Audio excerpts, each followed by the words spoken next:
Avant de nous lancer dans l'étude de la pièce, nous allons voir ensemble le vocabulaire d'une pièce de théâtre. Tout d'abord, qui écrit les pièces de théâtre? Eh bien, pour parler spécifiquement d'une autrice ou d'un auteur de pièces de théâtre, on utilise le terme spécifique de dramaturge. Tu connais probablement le nom de plusieurs d'entre eux. Les plus célèbres sont Molière, Racine, Corneille, Beaumarchais ou encore Edmond Rostand. Mais il existe des auteurs plus récents, comme Jean Anouilh, Ionesco, ou encore des auteurs contemporains comme Ariane Mouchkine ou Alexis Michalik. Il ne faut pas confondre le dramaturge, qui écrit la pièce, avec le comédien, qui joue un personnage, ou encore le metteur en scène, qui va imaginer les déplacements et le jeu des acteurs, ou encore les lumières. Molière est un des rares à être à la fois dramaturge, comédien et metteur en scène. Un dramaturge peut écrire des comédies qui ont pour but de faire rire, des tragédies qui se terminent souvent très mal, ou encore des drames qui mélangent les deux. Comment est découpée une pièce de théâtre? Traditionnellement, le dramaturge découpe sa pièce en actes. Il y en a entre 3 et 5. Puis, il découpe chaque acte en scènes. Le premier acte est appelé exposition, car il sert à exposer tous les lieux, tous les personnages, et il met en place l'intrigue. L'élément déclencheur est appelé le nœud, et sa résolution, le dénouement. Et comment les acteurs savent-ils ce qu'ils doivent jouer? Chaque acteur doit apprendre ses répliques, c'est-à-dire les phrases prononcées par son personnage, en réponse aux autres rôles. Le nom du personnage apparaît toujours avant chaque réplique. Pour l'aider à comprendre son rôle, le dramaturge a écrit des didascalies. Ce sont des indications de jeu ou des précisions sur la mise en scène.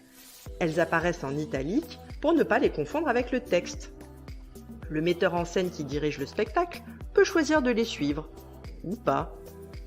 Lorsque deux personnages ou plus échangent des répliques, on parle de dialogue. Il y a 5 voyelles ou voix. A, E, I, O, U. J'entends tout cela. La voix A se forme en ouvrant fort la bouche. Ah! Ah! Ah! Oui! La voix E se forme en rapprochant la mâchoire d'en bas de celle d'en haut. A, E. Ah, ma foi, oui. Ah, que cela est beau. Et si l'un d'entre eux commence une longue réplique au sein du dialogue, il s'agit d'une tirade. Ah non, c'est un peu court, jeune homme. On pouvait dire, oh Dieu, bien des choses sans somme, en variant le ton. Par exemple, tenez, agressif. Moi, monsieur, si j'avais un tel nez, il faudrait sur le champ que je me l'emputasse. Amical. Mais je dois tremper dans votre tasse. Pour boire, faites-vous fabriquer un anape. Descriptif. C'est un roc, c'est un pic, c'est un cap. Que dis-je? C'est un cap. C'est une péninsule. S'il s'adresse au public et que personne d'autre sur scène ne semble l'entendre, c'est un aparté. Quand un personnage parle tout seul sur scène, on parle plutôt de monologue.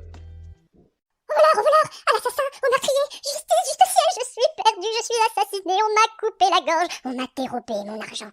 Qui peut être? Qu'est-il devenu? Où est-il? Où se cache-t-il? Que ferais-je pour le trouver? Ou courir? Ou ne pas courir? N'est-il point là? N'est-il point ici? Qui est-ce? Arrête! Rends-moi mon argent, coquin! Quelles sont les traditions au théâtre? Eh bien, il en existe beaucoup. Par exemple, avant le lever du rideau, le régisseur frappe 3 coups avec un bâton appelé le brigadier. Cela servait autrefois à attirer l'attention des spectateurs. Quand on va voir un spectacle, on applaudit très longtemps à la fin du spectacle lorsque les comédiens saluent. On parle de rappel quand ceux-ci sortent de scène et reviennent. Certains mots sont interdits sur scène par superstition. Par exemple, les mots vendredi, marteau, corde ou encore rideau ne doivent jamais être prononcés. Et on ne se souhaite pas non plus bonne chance entre comédiens avant de débuter la pièce. Certains gestes sont aussi à bannir.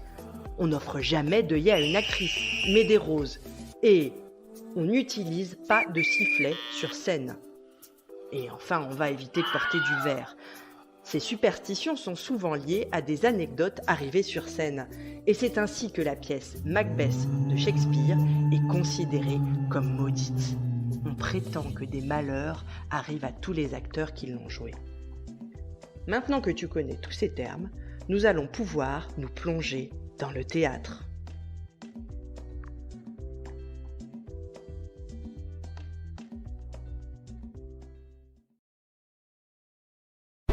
created using Powtoon.